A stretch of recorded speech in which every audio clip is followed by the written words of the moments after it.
Vuitton bags or Versace robes. The middle classes. Take a look at these 3 bags. 2 are from Walmart and 1 is from Louis Vuitton. I say the middle. Can you tell which one is the luxury brand? Yeah, no, Sure. that shit goes hard. It's easy when the LV logo is plastered all over it, but I lied. One of those other bags isn't from Walmart. It's actually a Birkin worth over $30,000. Oh, yeah, okay. Mainstream luxury fashion brands have trained us to believe that branding is everything, when in reality, most high-end products are really only status symbols for those that can't afford it. Real luxury hides in plain sight. If you've seen the show Succession, you're probably aware of how one character's featureless $625 cashmere hat helped popularize conversations regarding stealth wealth. While famous movie stars are often pictured in the regular designer brands that you've heard of, like Gucci and Balenciaga, many times they're paid to advertise it. The truly rich that aren't constantly in this. Chat, guys. Here are some thoughts. Okay, who cares about any of it? Who cares about any of this shit? Just do whatever you want to do. Guys, if you care about stealth wealth, it means you're not even that rich because you want to be stealth wealth. So it's always a ladder, because chat, all this is doing is showing that there are tiers to it, which means that if you abide by the highest tier, it means that there's a tier past it. It's like infinity is infinity. It's not infinity plus 1. I don't think you understand what I'm saying. There's always more, right? So by doing stealth wealth, imagine somebody who's like a billionaire. It's just thinking some guy who's like a 50 mil. He's like, oh, this is doing stealth wealth. Oh, I'm doing no wealth because I'm so wealthy, whatever. That's like the tier above it. Does that make sense? Spotlight. It's stupid. Have an entirely different kind of wardrobe, one based around I think it's a good minimalism, take. quality, and fit. For example, those plain gray t-shirts that Mark Zuckerberg wears, They're they like are $500 $400 yeah. custom made from Brunello Cucinelli, yet to most people, it looks like it could be from Target. In fact, when the truly rich do wear traditional luxury brands such as Prada and Valentino, they have access to exclusive designs that hide their branding. When most people think of luxury items, they're often reminded of brands that have strong advertising and a recognizable logo or design. Whether that be a Rolex watch, a Lamborghini sports car, or Gucci flip-flops, they're all easily identifiable as luxurious. That's right. While billions of advertising dollars have been spent to ingrain that message into your mind, often they aren't the pinnacle of quality by any means. They are simply highly regarded as a status symbol. No shit. Like many other animals on Earth, we place value on status symbols as they can project value upon ourselves. Guys, Male peacocks use their colorful feathers to attract a mate. Penguins collect pebbles to prove their worth, and thus humans purchase douchey luxury goods. Guys, this isn't a hit on anybody. Who the fuck cares? Guys, the reason so many people don't care, chat, is that everybody cares more. Too much. Why do people care? Just don't care. It's all the same. Status symbols merely attempt to prove that their owner is valuable. The reason I buy it then. You talk about it, you get mad at me, but I don't get it then. It makes you care, not me. we don't see the ultra rich like Jeff Bezos why do you get mad about this shit Gucci then? Who is the fuck because we cares? all know he's rich. He doesn't need to prove it. However, when you see your neighbor or coworker wearing a new designer outfit, you immediately begin to wonder about how they are able to afford it. Turns out, a lot of the time, they can't. Nobody can. Chat. The reality is, this is actually very interesting. They chat. can't. And it's interesting. The reality, chat, is that nobody can. Wanna know why? Because that shit is luxury. Anything that is luxury, nobody can afford it. Because on paper, luxury is like something you buy when you have like disposable or too much of. And dude, even when you have a lot of money, you make a lot of money, you can't afford that. In the definition of the word, being able to afford something, not a lot of people can afford this shit, right? People still buy it because they're just dumb. It is dumb. Chat, if you're not making it like in the fucking like hundred thousands a year, right? Buying luxury is brain dead. Talk to any accountant that's worth their fucking pay grade, okay? Talk to any fucking anybody who does books and shit. Chat, it is a disaster that people buy luxury when they're not loaded up. It's true. What'd you wear? It is true. Huh? Why'd you dress like that? Like that. What's you wearing? You look poor. In places with great income inequality, those people with lower incomes live under significant social stress. their lower position in the social hierarchy is more obvious and more consequential. In response, some people purchase the kinds of goods that create the impression that they have money to spare, even when they don't. Researchers examined Google search trends across the US and found that people in states with relatively high income inequality were more likely to search for luxury brands than those in other states. You can actually map this correlation, and you can see searches for luxurious brands like Ralph Lauren or items like fur vests had the same breakdown as did the map of income inequality. Despite what we think, that common luxury items are only purchased by the rich, it's actually the lower and middle class consumers that account for nearly half of the luxury goods market globally. People like to criticize those that overspend, yet they don't realize why people do it in the first place. For example, overpriced Air Jordan sneakers are popular amongst young African American men. Chat. You guys don't try chat. You guys make fun of my shoes all the time. I wear brokey shoes. I do.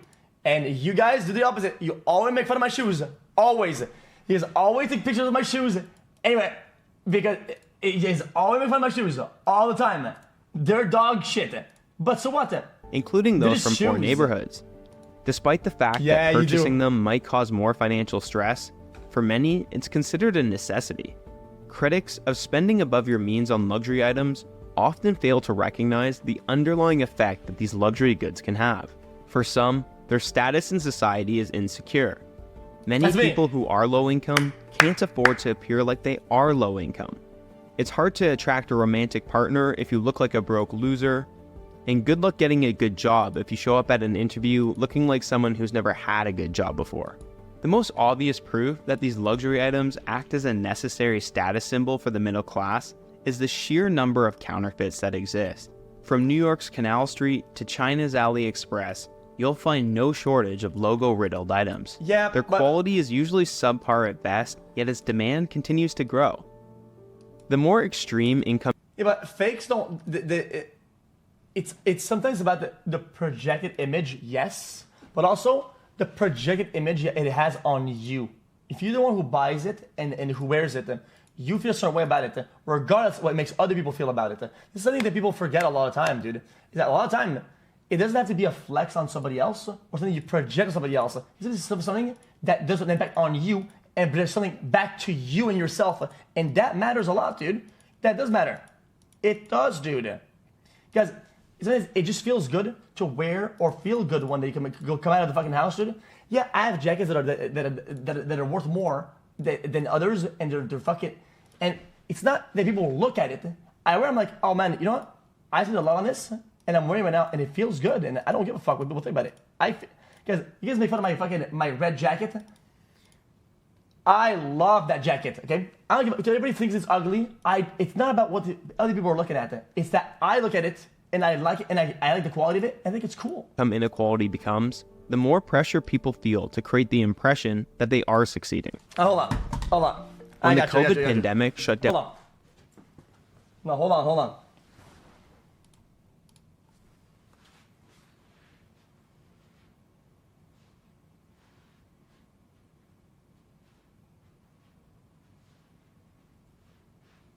Sup? Yo. Sup? Holy. Nah. That shit is hard. Chat. Any thoughts? Chat. Did you guys not like it though?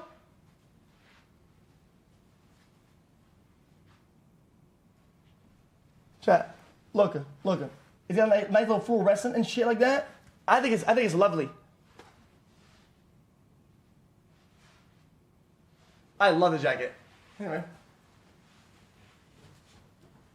Is that I know people don't like it, right?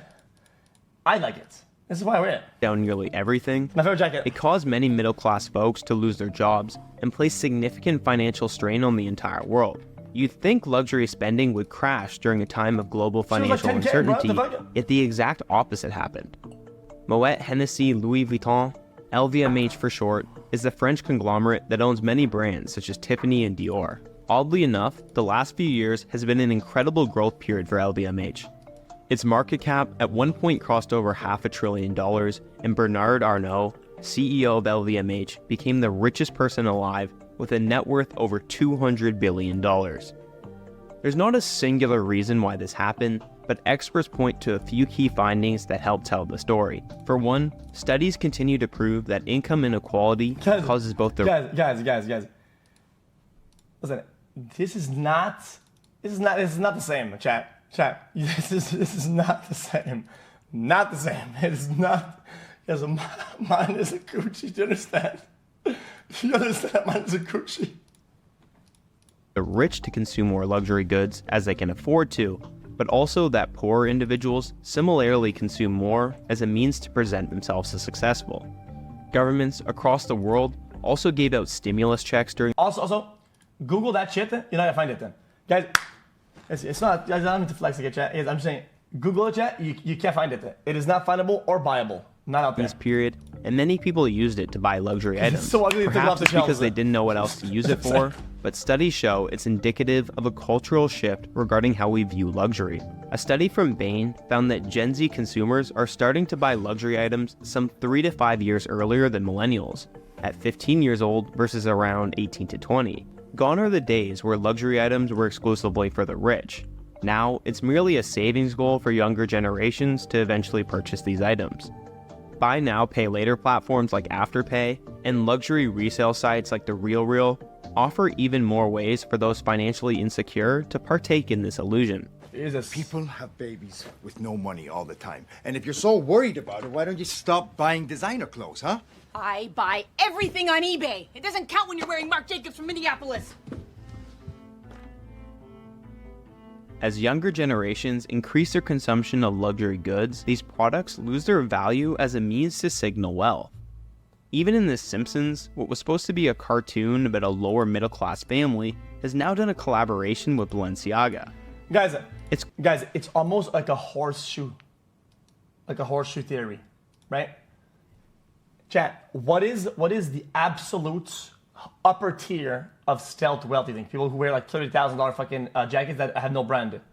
It's wearing a jacket that is generally worth $20. You know why? Because they don't even give a fuck about stealth wealth, that they go all the way back to the fucking square one of not giving a fuck about the whole fucking operation. Clear that mainstream luxury fashion brands have begun shifting away from targeting the rich and instead towards advertising to the middle class. To rationalize their expensive price relative to quality, these luxury brands are careful to thread the needle between growth and scarcity. Many companies do limited production runs or even destroy their excess inventory to create scarcity. Luxury fashion items have some of the highest margins across all industries, and they keep it that way through projecting a false sense of exclusivity. The idea that luxury has been diluted by the middle class has resurfaced many discussions regarding two so-called factions of wealth: old money and new money. Old money would be someone like a member of the Walton family who famously founded Walmart. Old money isn't worked for most of the time. New money is. That's why the difference, there's some sort of difference in what the people are going to project. People feel a certain way about things that they've earned and they've got to. Some of the people who spawned with it. Old money, a lot of times, is people who spawn with it. And of course, they want to have some sort of projection. But people that got there, of course, they'll have more energy to want to fucking show that. That's just what it is. It is what it is. And new money would be someone like your uncle who apparently made millions buying Bitcoin. Being old money suggests a kind of generational familiarity to wealth that doesn't require someone to show it off, compared to new money, which suggests someone didn't grow up rich and has a need or desire to project their newfound wealth. This tension between old money and new money has existed forever, perhaps most famously explored in F. Scott Fitzgerald's The Great Gatsby. Social media, especially since the show's succession, seems to have really obsessed over the idea that old money is classy and new money is trashy, especially when it comes to how they dress. Oh, this in the show, when luxury items were worn, they weren't from brands you probably ever heard of, and besides looking well fit and of high quality, they weren't anything you. Yo. I would rather being made fun of, okay, for growing up broke and making it to a certain degree, right? than fucking being praised for spawning through life with a high degree of something and being old money. That means that you didn't do fucking nothing. It means you're literally fucking useless. You can't do shit for yourself, and all you do is ride the wave that's already created for you. Fuck you. Fuck you. You are poor. You are poor. You have $1 billion, dude, and you spawn with it and you didn't do anything with it? You are poor. $1 billion? What a fucking loser.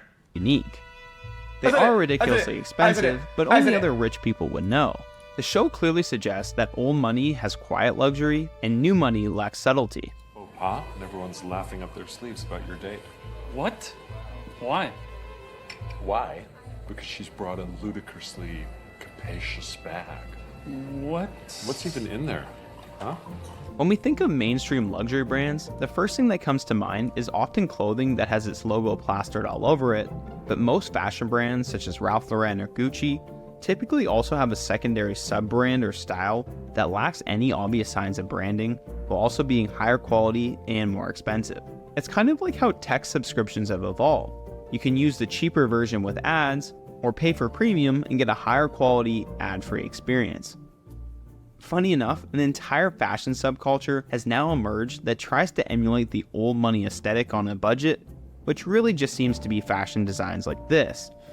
Companies like... But that's the same behavior though. So, chat, the behavior is still the same. It is the same root behavior. Zara and H&M have capitalized on this trend, and although to some extent this is just another way of projecting a false sense of status, at least it can be far less expensive and not nearly as obnoxious. It goes without saying that not everyone that purchases flashy luxury items are insecure posers. I don't think you understand Some just really like the brand, and that's perfectly fine. Guys, I think it's very interesting, chat. This video is actually really good. I think it shows a conclusion that I don't think you're understanding it. People think there's like a couple tiers of things, right? It's like broke, normal, rich, really rich, super, right? And people think that there's only like, let's say like 3 brackets, and it's like, oh, dude, like I'm showing up to be looking like this, or I want to be, but it's expansive, and every class does it to the next tier. They're just it's a longer scale. It's not just everybody does it. Fine. Advertising and social media has effectively allowed brands to communicate unique identities around their products, and there's enough variety for everyone to find something they like. There isn't anything inherently wrong with saving up to purchase a luxury item. Often, people do it as a gift to themselves to celebrate an achievement. The problem arises when these are used as a tool to project status, especially during times of economic hardship. While owning a home has become out of reach for many in the middle class, luxury consumption for the same demographic continues to go up. While some may say it's our own fault as our priorities have shifted, perhaps regular folks have merely given up on what used to be attainable, and these luxury brands have done a better job of capitalizing on our insecurities. So the next time you find yourself wanting to splurge on a luxury brand, question the reason you have that desire in the first place. Nope. Is it because you actually really like it and think it provides a lot of value per dollar? Or is it something more? Absolutely not. Who are you really buying it for? Yourself? Me. Or so that others can see you owning it? Let's go. I enjoyed it. I think that was a good video.